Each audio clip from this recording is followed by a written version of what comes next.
Panuto, basahin ang parabolang Alibughang Anak at sagutin ang katanungan kaugnay dito.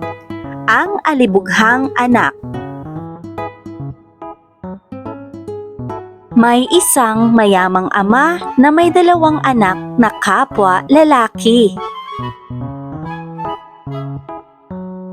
Hiniling ng bunsong anak na ang manang kanya sa kayamanan ng kanyang ama ay ibigay na sa kanya.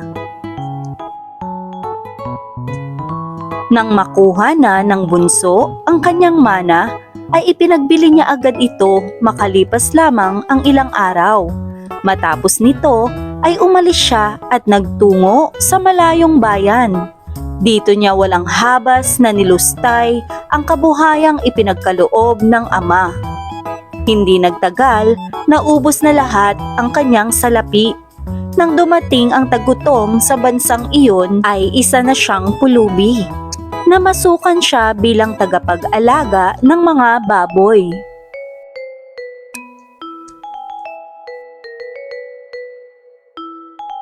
Dahil sa gutom, nais na niyang kainin pati pagkain ng mga baboy na alaga niya.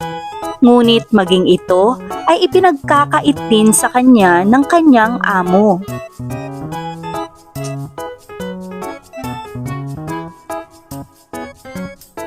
Sa ganitong kalagayan, naisip niya ang kanyang ama.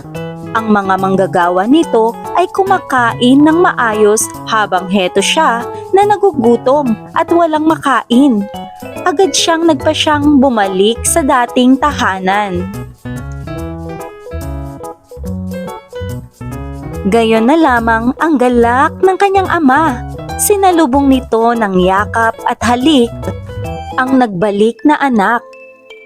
Ama, nagkasala ako sa Diyos at sa iyo. Hindi na ako parapat-dapat na maging anak mo. Ituring mo na lang akong isa sa iyong mga alila. Sabi ng anak sa ama. Ngunit inutusan ng ama ang mga alila na linisan at bigyan ng anak ng pinakamagarang kasuotan. Ipinasuot din niya rito ang isang mamahaling singsing at binigyan ng sapatos para sa kanyang mga paa.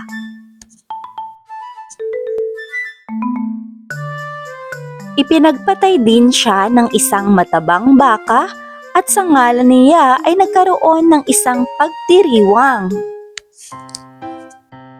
Ang anak ko ay nawala at ngayon ay nagbalik.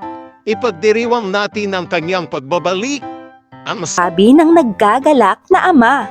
Namangha ang nakatatandang kapatid nang dumating siya sa kanilang tahanan. Itinanong niya sa isang katulong kung ano ang sanhi ng pagdiriwang. Nang malaman niya ang sanhi ng kasayahan, ay gayon na lamang ang kanyang galit, kaya't di napigilan ang kanyang sarili at sinumbatan ang ama.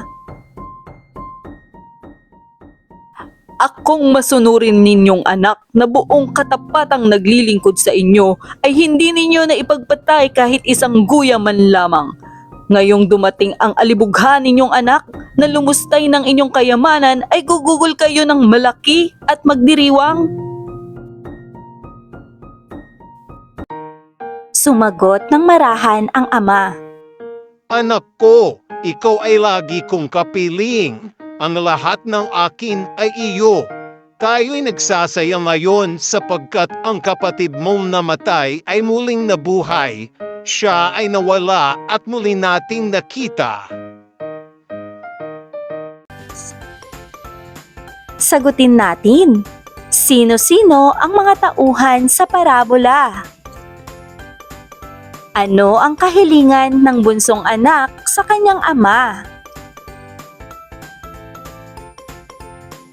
Ilarawan ang naging buhay ng bunsong anak nang maubos na ang kanyang mana.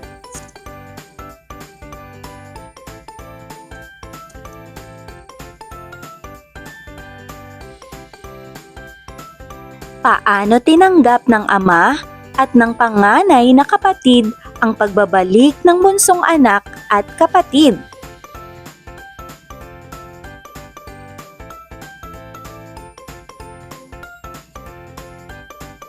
Anong mga katangian ng iyong ama o ina ang sumasalamin sa katauhan ng ama sa akda? Paano mo pinahahalagahan ang mga pag-aaruga sa iyo ng iyong mga magulang? Mahusay mga Unli Space Kids!